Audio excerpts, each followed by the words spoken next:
बात president Trump की। Greenland पर कब्जे के चक्कर में प्रेसिडेंट ट्रंप ने अब यूरोपीय नेताओं को सरेआम अपमानित करना शुरू किया।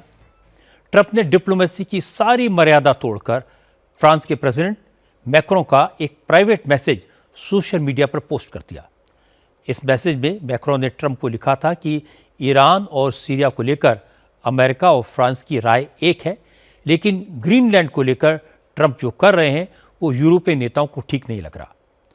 मैक्रों ने ट्रंप को भेजे प्राइवेट मैसेज में लिखा था, अगर ट्रंप परमिशन दें तो डावोस में वर्ल्ड इकोनॉमिक फोरम की बैठक के बाद G7 के सारे नेताओं के साथ ग्रीनलैंड पर एक मीटिंग कर ली जाए। इस मैसेज में मैक्रों ने ट्रंप को डिनर का इन्विटेशन दिया था, लेकिन ट्रंप ने मैक्रों का मजाक उड़ाने के लिए उनका प्राइवेट मैसेज पब्लिक डोमेन में डाल दिया। ट्रंप ने यह बात इसलिए की क्योंकि मैक्रों ने पहले ग्रीनलैंड पर कब्जे की ट्रंप की कोशिश का विरोध किया था। इसके बाद फ्रांस ने ट्रंप के गजा पीस बोर्ड में शामिल होने से इनकार कर दिया, इसलिए ट्रंप मैक्रों से नाराज हैं। ट्रंप ने कहा कि मैक्रों को पूछता कौन है, वैसे भी अगले कुछ महीनों में मैक्रों सत्ता से बाहर हो जाएंगे, फिर कोई उनका नाम भी याद नहीं रखेगा। Do you have any response to President Macron saying he will not join the Board of Peace? Oh, did he say that? Well, Yeah. nobody wants him because he's going to be out of office very soon. So, that's all right. What I'll do is if they feel like Costo, I'll put a 200% tariff on his wines and champagnes, and he'll join. But he doesn't have to join. If he said that, you're probably giving it to me a little bit differently. But if he actually did say that, but as you know, he's going to be out of office in a few months. Macron के बाद Trump के गुस्से का शिकार बने Norway के prime minister. Trump ने Norway के प्रधानमंत्री को चिट्ठी लिखी और कहा उनकी वजह से ही उन्हें नोबेल पीस प्राइज नहीं मिला। ट्रंप ने कहा उनको नोबेल पीस प्राइज नहीं मिला तो अब वो भी पीस की चिंता नहीं करेंगे, दुनिया जाए भाड़ में, उनको कोई फर्क नहीं पड़ता। इसके बाद ग्रीनलैंड के इशू पर ट्रंप ने यूरोपीय नेताओं को चढ़ाना शुरू किया।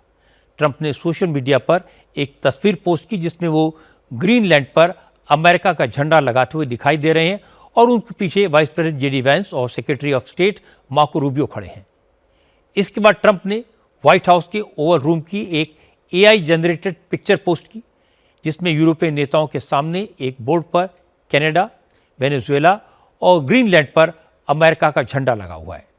ट्रंप ने कहा उनको इस बात से कोई फर्क नहीं पड़ता कि उनको नोबेल पीस प्राइज नहीं मिला, क्योंकि वो तो इस बात से खुश हैं कि वेनेजुएला की नेता मारिया मचाडो ने अपने नोबेल प्राइज का मेडल उनको दे दिया। ट्रंप ने कहा कि ग्रीनलैंड पर यूरोप के नेता उनका ज्यादा विरोध नहीं कर पाएंगे और यूरोपीय देशों को एक नए दिन ग्रीनलैंड पर अमेरिका के कब्जे की मंजूरी देनी होगी। No, I don't care about the Nobel Prize. First of all, a very fine woman felt that I deserved it and really wanted me to have the Nobel Prize, and I appreciate that. If anybody thinks that Norway doesn't control the Nobel Prize, they're just kidding. They have a board, but it's controlled by Norway, and I don't care what Norway says. But I really don't care about that. What I care about is saving lives, and I think I've saved tens of millions of lives. Well, I don't think they're going to push back too much. Look, we have to have it. They have to have this done. They can protect it. Denmark, they're wonderful people. And I know the leaders are very good people, but they don't even go there.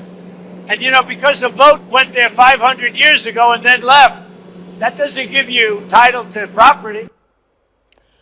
Greenland को लेकर America और Europe के बीच में जो खींचतान चल रही है, इसको लेकर प्रेसिडेंट पुतिन ने चुटकी ली। रूस के प्रेसिडेंट पुतिन ने कहा कि यूरोप के देश तो अमेरिका के गुलाम हैं, उनकी औकात नहीं है कि वो अमेरिका के विरोध कर सके। पुतिन ने कहा कि यूरोपियन लीडर ट्रंप को पसंद नहीं करते, ये सही है, लेकिन देर सवेर वो अपने मालिक के आगे खड़े होकर दुम हिलाने लगेंगे। क्या बाइडेन के जाने के बाद से कुछ बदला है? कुछ भी नहीं बदला। यूरोप के नेता पहले भी वॉशिंगटन से आने वाले बाइडेन के हुक्म की तामील करने को तैयार रहते थे। हाँ, यूरोप के नेता ट्रंप को पसंद नहीं करते। उन्होंने ट्रंप की खुलकर मुखालफत भी की, उनकी सियासी जिंदगी में दखलंदाजी की। यूरोपियंस ने अमेरिका के राष्ट्रपति चुनाव में भी इंटरफेयर किया और जब अचानक ट्रंप जीत गए तो वो सदमे में आ गए। हाँ, वो लोग दिमागी तौर पर बाइडेन को ज्यादा पसंद करते थे, ये बात सच है। लेकिन क्या अच्छा है और क्या बुरा, इसको लेकर ट्रंप के विचार अलग हैं और जेंडर को लेकर भी उनके ख्याल इतर हैं।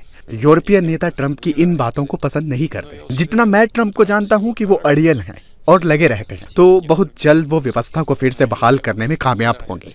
ये बहुत जल्द होगा और आप देखिएगा कि सारे के सारे यूरोपीय नेता बहुत ही जल्द लाइन लगाकर अपने आका के सामने खड़े होंगे, उनके पांव चूमेंगे और धीरे धीरे अपनी पूंछ हिलाकर हामी भरेंगे। ट्रंप जो करते हैं डंके की चोट पर करते हैं। उन्होंने बता दिया कि शांति से उनका नाता क्या है। वो कहते हैं जगह जगह पीस कराने की कोशिश वो इसलिए कर रहे थे क्योंकि उन्हें नोबेल पीस प्राइज़ की आरजू थी। ये ख्वाहिश पूरी नहीं हुई, पीस के लिए प्राइज़ नहीं मिला, इसलिए वो तबाही मचाएंगे। अब गजा में तो पीस करने की कोशिश करने वालों के लिए उन्होंने कीमत तय कर दी है। पीस बोर्ड का मेंबर बनने के लिए $1 बिलियन। अब ज़रा सोचिए कौन ऐसा नेता है जो इतनी साफ साफ बात करता है। इसीलिए कहते हैं ट्रंप जैसा कोई और नहीं।